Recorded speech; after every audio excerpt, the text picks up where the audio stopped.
नमस्कार, जनवार्तामध्ये आपल्या सर्वांचं स्वागत। सर्वप्रथम पाहूया ठळक बातम्या।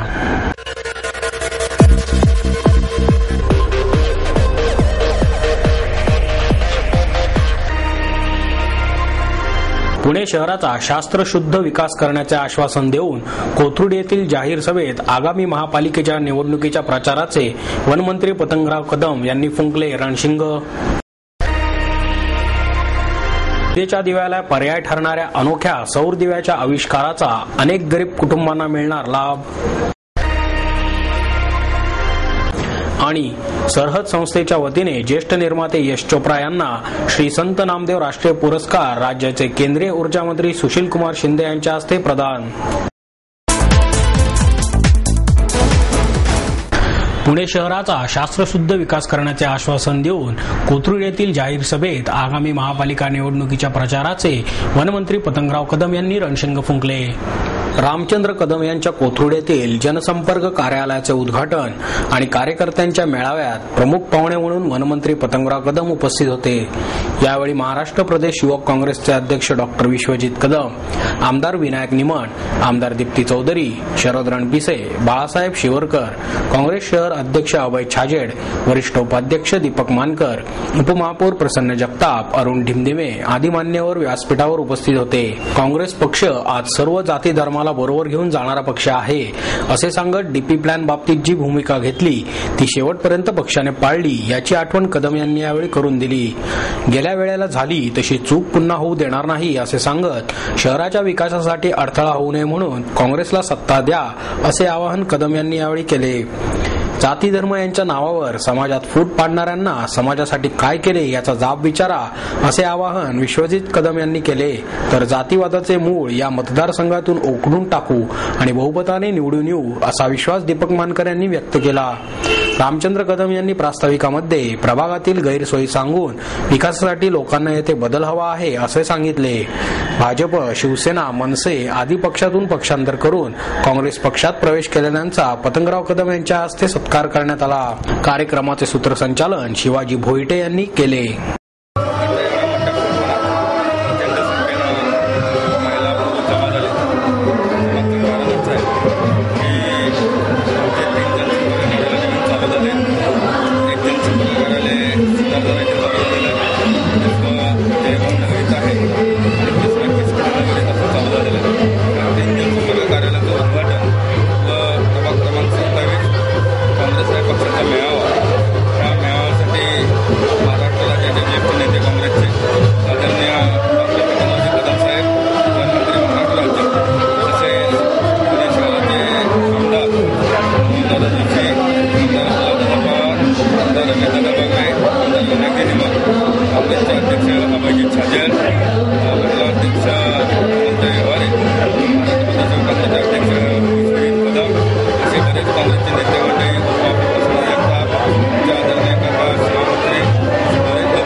प्रचंड प्रमाणात हा जनसमुदाय इथं जमा झालाय।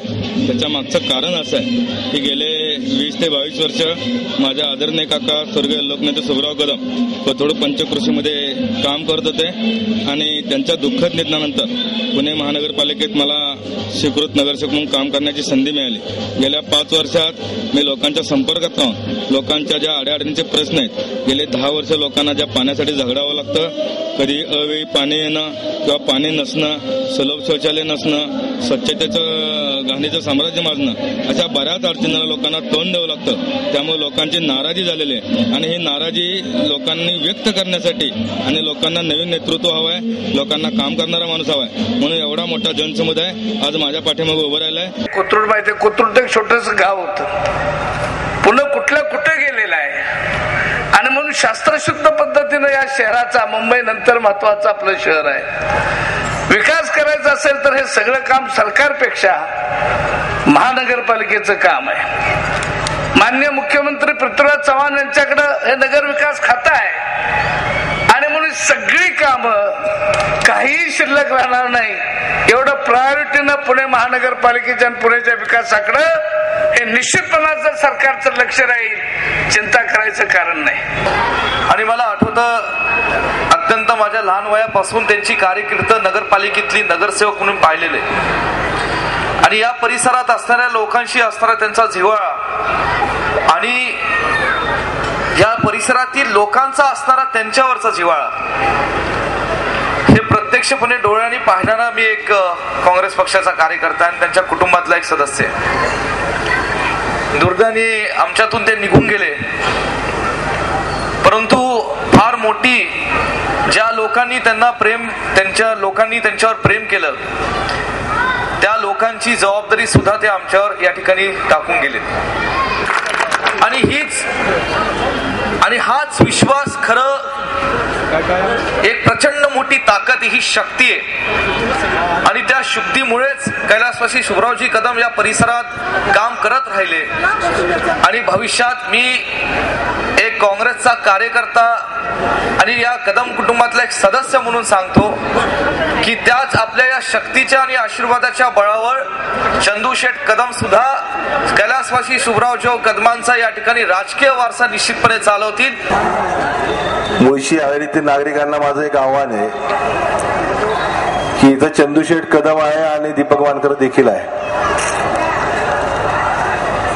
छत्रपतींचे खरे मावळे जर असाल ना तर या फेब्रुवारीच्या निवडणुकीमध्ये आपण हा बदल करून दाखवला पाहिजे.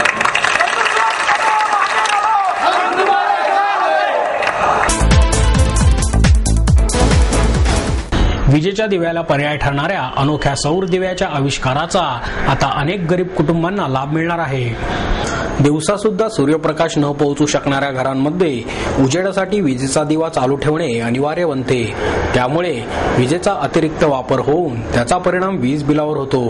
परंतु आता एका अनोख्या सौर दिव्याच्या आविष्काराने या सर्वांमधून अशा कुटुंबांना दिलासा मिळणार आहे. एका प्लास्टिकच्या बाटलीमध्ये आयोनाइज स्टराईल वॉटर आणि एक विशिष्ट केमिकल यांचं मिश्रण भरून ती बाटली घरांच्या पत्र्याला आरपार भोग पाडून एमसीलच्या सहाय्याने अडकवली जाते.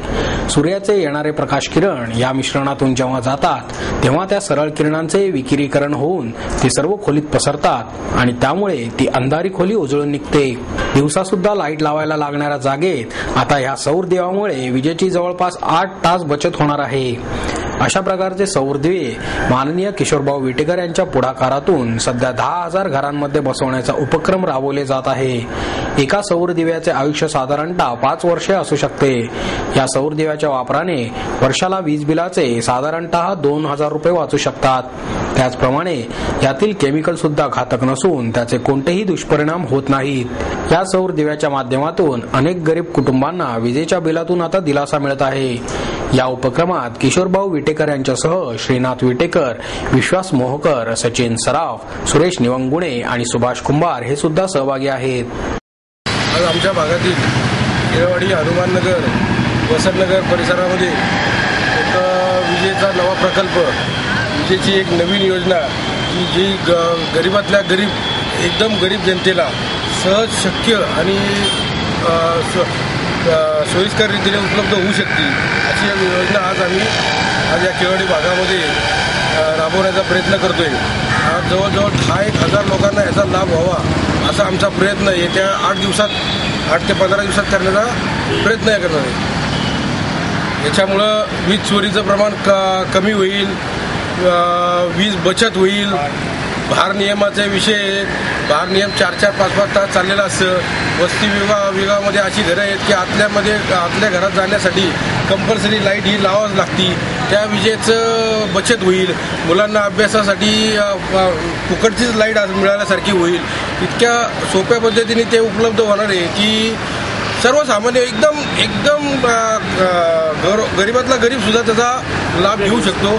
आणि चांगली प्रक्रिया म्हणून माझा एक मानस आहे की या संपूर्ण शहरभर राबवण्याचा मी प्रयत्न करणार आहे. जरी याला मध्ये कोणाला काय अडचण वाटली तर त्यांनी आम्हाला संपर्क साधावा. मी उपशहर प्रमुख शिवसेनेच्या या नात्याने हा प्रकल्प संपूर्ण ग्रामीण भागात तसेच संपूर्ण शहरात जितका जास्त प्रमाणात नेता येईल तेवढा नेण्याचा मी प्रयत्न करणार. याच्यामुळे पोल्युशन एकदम कमी होईल. बाकी सरकारने सुद्धा याचा विचार करावा.